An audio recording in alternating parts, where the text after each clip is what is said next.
नमस्कार, आप देख रहे हैं जनसेवक समाचार और मैं हूं पूजा। भविष्य में हम 6th जनरेशन फाइटर टेक्निक को बढ़ावा देंगे और हाइपरसोनिक मिसाइल टेक्निक विकसित करेंगे। यह बात भारतीय वायुसेना प्रमुख आर.के.एस. भदौरिया ने वायुसेना दिवस के मौके पर कही। उन्होंने भरोसा दिलाया कि भारतीय वायुसेना देश की अस्मिता की रक्षा के लिए हमेशा तत्पर है। 8 अक्टूबर को हम वायुसेना दिवस मनाते हैं। 1932 में 6 पायलट और 19 वायु सैनिकों के साथ एक छोटी सी शुरुआत से बढ़ते हुए हमारी वायुसेना आज 21वीं सदी की सबसे साहसिक और शक्तिशाली एयरफोर्स में शामिल हो चुकी है। यह अपने आप में एक यादगार यात्रा है।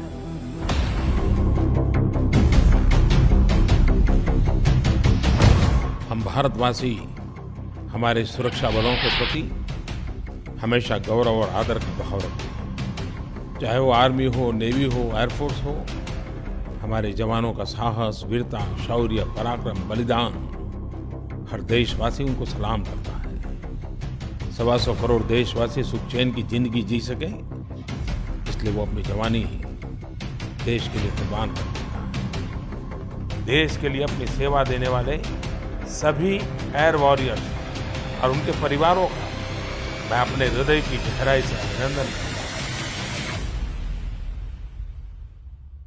भारतीय वायुसेना की 1932 में स्थापना हुई थी और भारतीय वायुसेना की स्थापना के उपलक्ष्य में हर साल एयरफोर्स डे मनाया जाता है। समारोह में इस बार कुल 56 एयरक्राफ्ट हिस्सा ले रहे हैं। एयरफोर्स के बेड़े में आज राफेल को भी शामिल किया गया है। राफेल के अलावा वायुसेना के कई अन्य लड़ाकू विमान तेजस और शिनुक ने भी अपनी ताकत दिखाई। C-130J super helicopter group captain A.K. Patnaik. The formation beach between leader pull-up and the wingman's pitch. Plus, of the next formation, Vijay Pawar aircraft is a very high thrust and capable all-weather operations aircraft, and that's the Vijay Pawar. आज के समारोह को पूर्णता प्रदान करते हैं।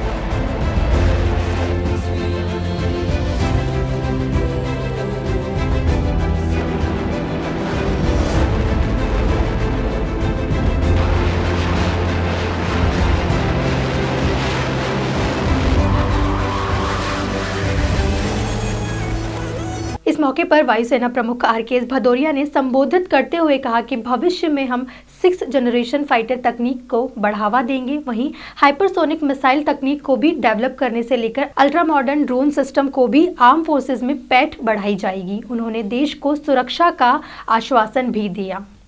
DLCA, ALH, Netra AWC, Akash surface to air missile systems, Astra A2 air missile, BrahMos, ISCCS networked environment, and a range of indigenous radars are many successes of our home industry which are already operational in the Indian Air Force today.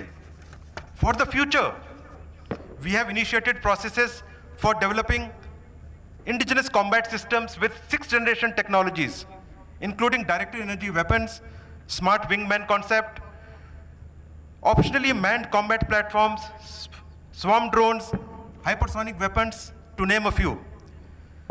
The space domain is likely to become increasingly important in the future years, and this has been given the required thrust. On behalf of all air warriors, I would like to assure the nation that the Indian Air Force will evolve and be ever ready to safeguard our nation's sovereignty and interests in all circumstances. Jai Hind. इसके पूर्व hidden airbase पर fly past की शुरुआत आकाशगंगा यानी आसमान से para jump से हुई। इसके बाद वायुसेना के हैवी लिफ्ट हेलीकॉप्टर्स ने अपनी उपयोगिता बताई। साथ ही Rafale, Sukhoi, MiG-29, Mirage Jaguar और तेजस की गूंज भी सुनाई दी।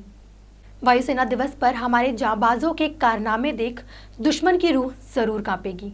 इस बुलेटिन में फिलहाल इतना ही। देश और दुनिया की बाकी खबरों के लिए देखते रहिए जनसेवक समाचार। धन्यवाद।